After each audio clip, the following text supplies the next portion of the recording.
महादेव, जय श्री केदार, जय बद्री विशाल। तो अभी हम जिस स्थान पे हैं वो है भविष्य बद्री।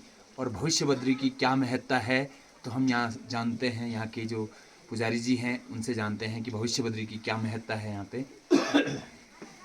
हाँ, तो नारायण, आप लोग आए हैं भविष्य बद्री।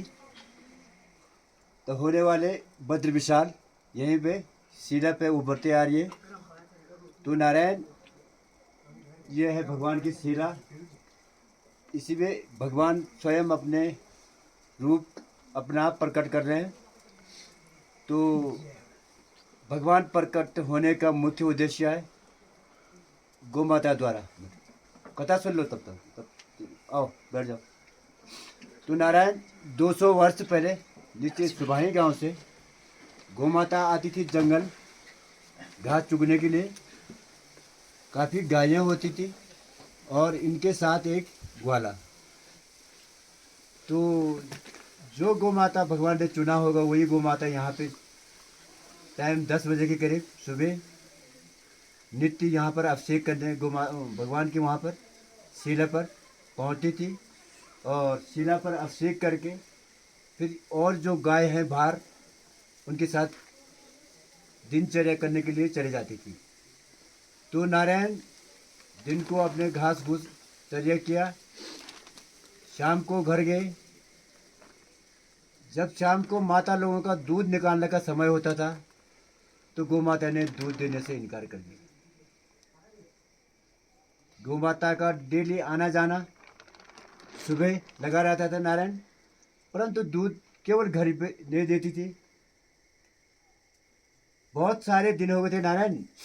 तो ग्वाला ने एक दिन कहा कि मैं आज गौ माता का पीछा करूंगा, न जाने मेरे गौ माता का दूध कोई जंगल में निकाल रहा है।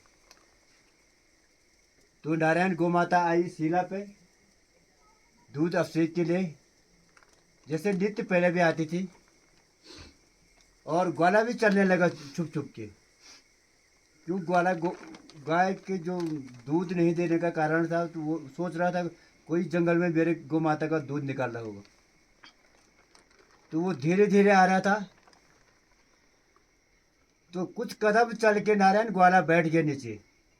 बैठते ही उसकी आंखें बंद हो गई और उसको नींद आ गई। गौ माता शिला पे अभिषेक करके वापस चलेगी, तब नींद खुली ग्वाले की। तो जंगल में भटकने लगा ग्वाला। गौ माता कहाँ मिलते, गौ माता तो चलेगी थी वापस। तो नारायण अचानक वो शिला के नजदीक आ गया। तो भगवान ने उसके बदन में थोड़ा दूध फेंक दिया ऊपर से। उसके बदन भीग गया और जो दूध नीचे बह रही थी उसके पांव चिपक गए दूध में। तो रुक गए वो। उसने ऊपर नजर मारी तो पूरा दूध का अभिषेक हो रखा था नारायण शिला पे। तो उसको अच्छा एहसास हुआ कि भाई जो आज तक दूध घर पे नहीं दे रही थी वो मेरे एक पुण्य का भाग्य है। तो उसने भगवान को यहाँ पर शिला पर नतमस्तक करके अपने गौ के साथ चले गया। तो नारायण शाम को उसने घर पे बता दिया सुबाही गांव में अपने परिवार में कि वहाँ पर ऐसी लीला हो चुकी है। तो समस्त ग्रामवासियों की सलाह विमर्श से दूसरे दिन यहाँ पर यज्ञ पूजा हवन और गौ माता की पूजा की गई। तब से यहाँ पर भगवान मानने लगे नारायण। तो नारायण इसके पीछे एक और लीला है। शास्त्रों में लिख गया कि जोशीमठ में भगवान नरसिंह जी की जो मूर्ति है उसकी बाजू जो है पतली हो रही, घिसती जा रही है।